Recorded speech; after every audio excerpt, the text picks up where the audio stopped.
हर varicose patient जो मेरे पास आता है लेज़र या वीनासिल सर्जरी के लिए, हर एक का एक ही सवाल होता है कि सर सर्जरी के बाद दोबारा तो नहीं हो जाएगा। ये शब्द ही अपने आप में बहुत डरावना है। अच्छों को ये हिला देता है। दोस्तों, दोबारा तो नहीं होगा सही हाथों से कराया तो, लेकिन ये पूरा आंसर नहीं हुआ।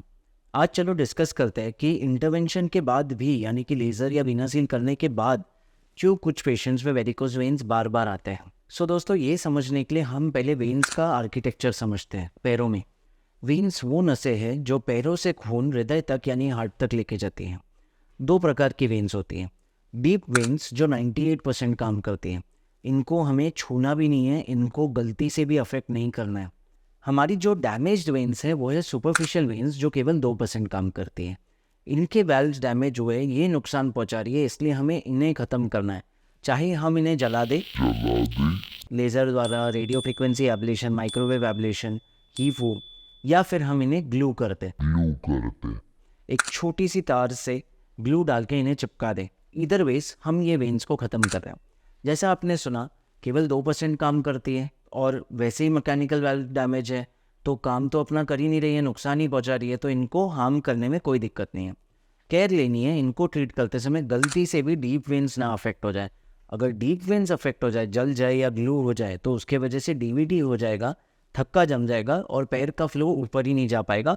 इसके कॉन्सिक्वेंसेस बहुत हैवी हो सकता है। बट डीप वेन्स को भूल जाता है। अब लाता है सुपरफिशियल वेन्स को और डिटेल में इन्हें स्टडी करते हैं। देखो, सुपरफिशियल वेन्स में जो हमें वेन्स दिखती है, ये केवल बेबी वेन्स है। इन्हें सुपरफिशियल वेरिकोसिटीज़ बोलते हैं। इनको फीड कर रही है पेरेंट सुपरफिशियल वेन्स, जिनका नाम है मेडिकल लैंग्वेज में saphenous veins, great saphenous vein and short saphenous vein. So दोस्तों, अगर कोई आपसे कहे कि मैं केवल ये बेबी वेरिकोसिटीज़ को ख़त्म कर देता हूँ, ये सही ट्रीटमेंट नहीं होगा। मैक्सिमम केसेस में हमें लेज़र या वीनासिल द्वारा पेरेंट वेन को ख़त्म करना है, यानी कि ग्रेट या शॉर्ट सेफेनस वेन को। तभी ही सिर्फ ये बेबी वेन्स ऑटोमेटिकली डेड हो जाएंगे, क्योंकि पेरेंट्स ही नहीं है इन्हें खून फीड करने के लिए। लेकिन जैसा आपने हमेशा परिवारों में देखा है कि अगर पेरेंट्स पैम्परिंग बंद भी कर दे, बच्चों के साथ स्ट्रिक्ट रहे, तो दादा दादी, चाचा चाची, नाना नानी, मामा मामी सब लोग पैम्पर करते हैं।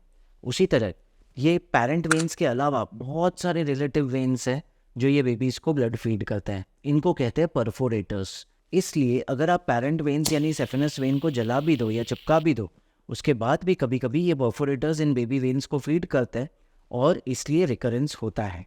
इसके अलावा कई फैमिलीज़ में हम देखते हैं कि स्टेप डैड स्टेप मॉम है और इस वजह से पेरेंट भी सिर्फ दो नहीं हैं। सेम तरीके से पेरेंट वेन्स में भी बहुत वेरिएशंस होते हैं।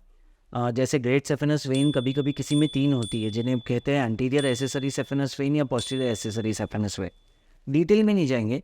बोलने का मतलब है कि एनाटॉमिक वेरिएशंस की वजह से और ओवरऑल जो डिजीज़ का मैनिफेस्टेशन है, ज़रूरी नहीं है केवल एक वेन खराब है। हो सकता है एक पेरेंट वेन किल करनी पड़े, 3 परफोरेटर्स या रिलेटिव वेन्स किल करने पड़े, और उसके बाद भी ये जो बेबी वेरिकोसिटीज़ है, इसमें केमिकल डाल के इन्हें भी जलाना पड़े ताकि डिजीज़ दोबारा ना आए।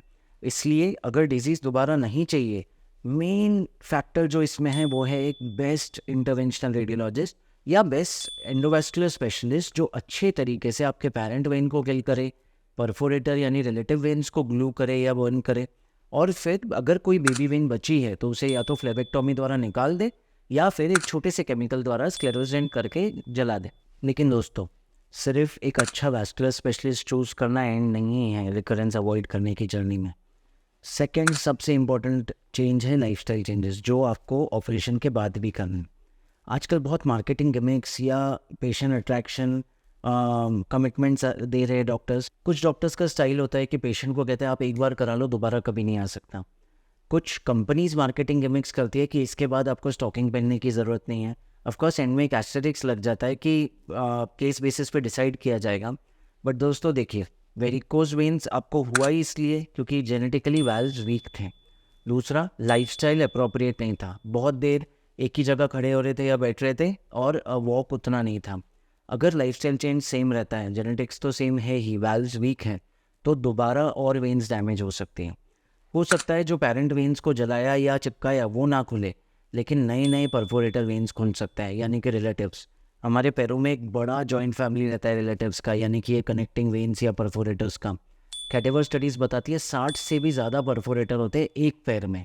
तो अगर आप 4 परफोरेटर जला भी दो तो नए नए परफोरेटर्स के वाल्व डैमेज हो सकते हैं, छोटी छोटी बेबी वेरिकोसिटीज़ आ सकती है बार बार। और कितनी बार हम एंसिलरी प्रोसीजर्स करेंगे? ऑफ कोर्स एंसिलरी प्रोसीजर्स करना भी पड़े तो ओपीडी बेसिस पे हो जाता है, क्लिनिक्स में हो जाता है, ईजियर होता है और बीमारी कभी भी ओरिजिनल स्टेट तक वापस नहीं आती मोस्ट केसेस में।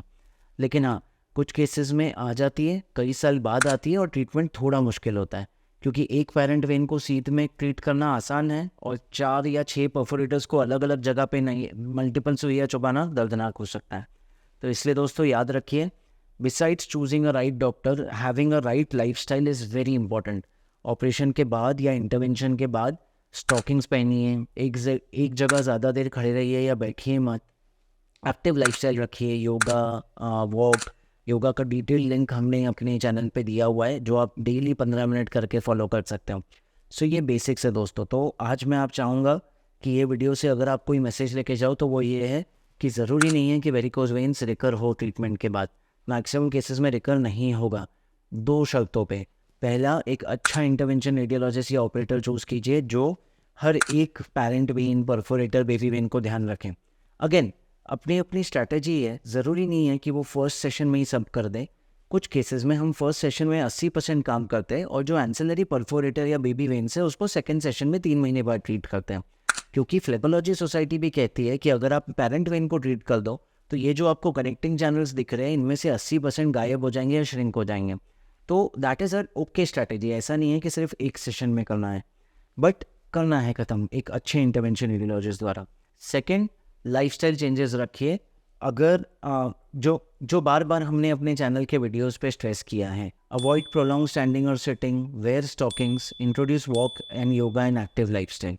ओके, तो होप ये वीडियो ने आपको हेल्प किया और समझाया कि कैसे ये चीज़ें प्रिवेंट करनी है। वेरिकोज वेन्स पे पहले हम बहुत लॉन्ग वीडियोस बना चुके हैं, क्यों होता है वेरिकोज वेन्स, उसके वीना सील और लेज़र ट्रीटमेंट्स, क्या फ़र्क है ये एडवांस ट्रीटमेंट्स में, योगा वीडियोस और बहुत कुछ। हमारी प्लेलिस्ट और वीडियोस को विजिट कीजिए। I hope it helps. सुरक्षित रहिए, सशक्त रहिए।